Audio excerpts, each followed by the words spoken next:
guys.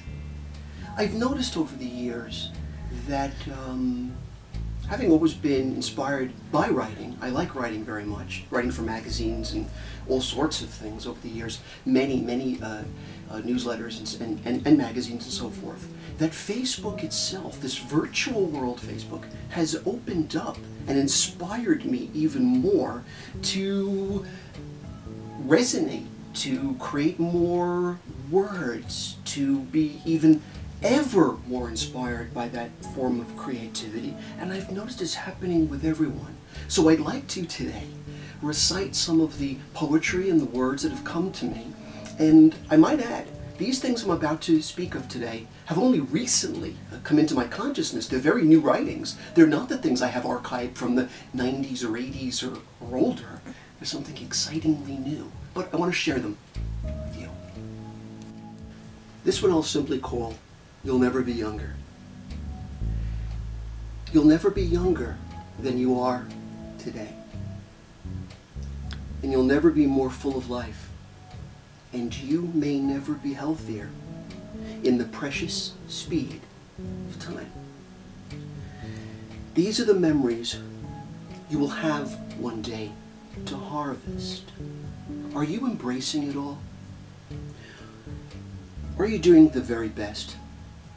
Are you loving your life and others while getting your rest? Do everything you can to feel good about your words and deeds. When it's all said and done, nothing else matters. This one's called Choose Happiness. Choose happiness and be thankful for what the universe has given you. Aspire to great things, but don't be distracted by what everyone else seems to have. Be grateful. Life is in constant change. But if you can master the hurt and rise above it, then there is beauty everywhere. And there is love. So let it start with you. Sow the seeds. Give your soul what it needs to be happy. This is in honor of those cool summer rains that in the last few days of summer take summer away and begin the process of the autumnal equinox. So here we go. The cleansing rain washes summer away. Soon you'll smell the autumnal day, filled with cinnamon sticks and candle wicks, and apples to comfort your skin, cider to warm you within. So be happy when it rains. The heavens water the plains. The droplets sure know how to sing. The days will be bright, and cool comes the night. Supernatural things. They steal every moment. They whip up a torrent of spirits and diamonds and light. This is in honor of individuality. Bless you because you're different. Thank God for the individual that you are. How delightful that you don't blend in. Being unique is fantastic. May you always have the strength to go beyond the parameters. May you forever have the wisdom to guide yourself out of the myopic. I celebrate your singularity. You inspire me. Let's be different together. This is for those that sometimes get sick and tired of everything, and you gotta try not to be. So it goes a little something like this. Let it all go, those that frustrate you. Release yourself from outdated habits, prejudices, and relationships. Rise above all boundaries. Remember, you are the master of your own life. This was written more like some kind of an incantation that you might be saying at night if you were billowing incense and creating some kind of a magical spell of protection. And it goes something like this. By the laws of attraction and the heavens above, I partake in the chalice of the endless expansion of love. I have entered into a day without days, a sacred place, where the guardians of transcendence revel in their grace. O mighty windwalkers, whisper to me, you powers that be, for I am in search of wisdom and truth, not above the clouds, but here on earth. Okay, this piece is a bit more autobiographical, but it goes something like this. What does a really good and gifted, true, intuitive, and psychic medium do for you? They dare to go to the heights of their ability. They process the profound and the unfathomable. They push the parameters of their strength for you and for themselves too. They bring treasures back to you that you may reach higher realms and speak the language of previously hidden dimensions. This work is harder than you might possibly imagine. It takes courage, and it can be psychologically and physically demanding. But it's a choice, a pact made long ago between the metaphysical being and his guides, that you may be taken above the threshold of despair, and perhaps to the very glimmer of the yawning chasm of eternity, that you may take yourself, if just for a moment, an hour, an evening, to a place of awe and inspiring bliss, of love, the eternal kiss of heaven upon your brow, so that you could be in the eternal now and beyond simultaneously, until such time as your spirit soars across the universe. I, as your psychic, work as long as the light will have me to do these things for you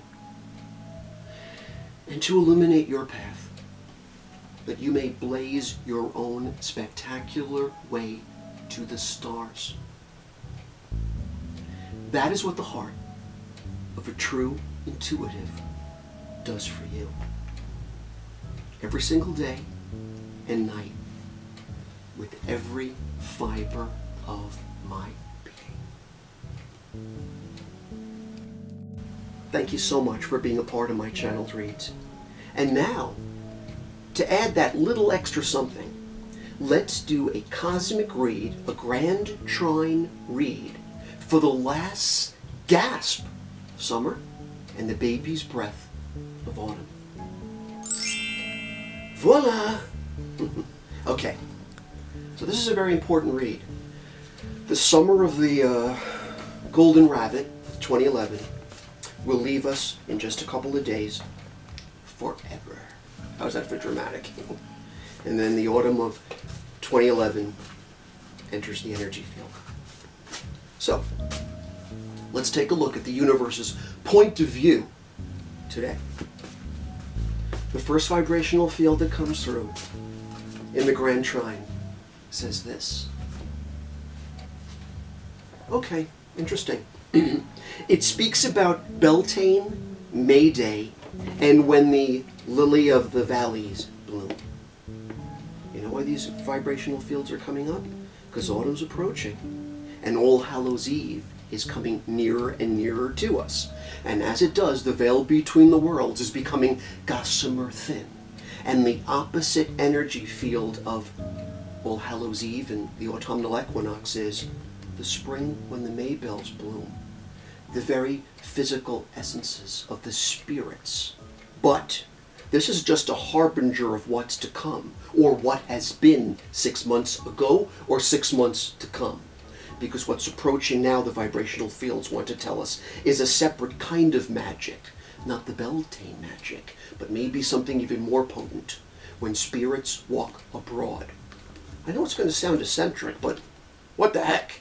For years, I've been actually taking my favorite shirts and pants and hanging them out in the oak branches on in autumn, and in All Hallows Eve in particular that night, when the spirits absolutely move through the fabric, and I'm convinced, empower my clothing. I don't know. It's what us psychics do, so I'm just letting you in on a little secret. Okay, next vibrational field. Okay, and before summer dismisses us, I can hear in the distance, the ice cream man. But of course, that figures because that's summer. I'll be happy not to hear that little ditty. As you know, it just goes through your head like some sort of dis-ease. Anyway, vibrational field number 2 says this. The next 5. Ah, that's perfect for autumn. My image in my divination deck, bell, book, and candle. It's Kim Novak holding little pie-wacket on her black velveteen gown. But what it also represents, though, is, in a divination deck, is a woman who was one thing when the 1958 movie started. But because of love, it transformed her, and she became somebody else. Just as powerful, just as beautiful, but someone else.